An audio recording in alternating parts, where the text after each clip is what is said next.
Early voting started in Tennessee this week, and we are already seeing thousands casting their ballots here in our area. Thanks for joining us. I'm Josh Rowe. Hamilton County's Election Commission released the voter numbers for day one of Tennessee's early voting. So far, more than 12,000 ballots have been submitted. Of those, more than 8,000 were filled out in person yesterday, with the other 4,000 comprised of mail-in ballots sent in earlier.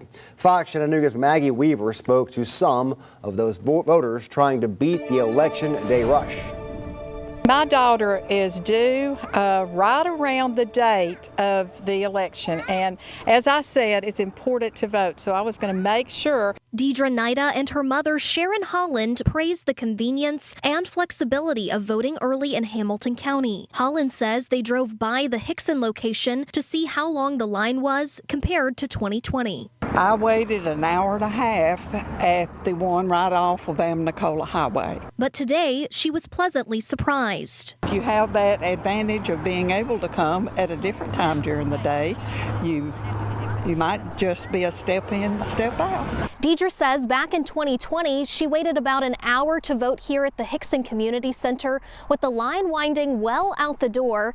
But today she says she walked right in, the whole process taking about 20 minutes. I would have probably come back tomorrow if I couldn't vote today, because it's so important to me to vote. I was going to make sure I got to vote in case my grandson comes early. Scott Allen, administrator of elections for Hamilton County, says early voting is higher than in previous years, though not as high overall due to fewer absentee votes. But 2 new voting sites in Snow Hill and Soddy Daisy have alleviated congestion at more popular locations. That's taken some of the weight down at some of our more popular sites, like our office here and the Hickson Community Center. This year, voters can choose from 6 sites and vote during 14 days, including weekends. Allen says they are processing a voter about every 60 seconds and averaging about 180 voters an hour at all sites with new technology. We scan the barcode on the back of IDs rather than having to manually enter someone's name, helping speed up the process and reduce the chance of typos. The lady behind the desk was very efficient. She scanned my ID. Allen says the best times to vote are from 5:30 to 7 p.m. or early in the morning to avoid longer lines. I think it's our civic duty to vote, no matter who you vote for.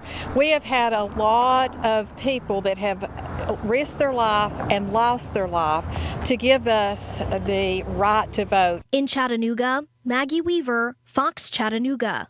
Tennessee's early voting period lasts until October 31st, while Georgia's lasts until November 1st. In North Carolina, early voters have until November 2nd.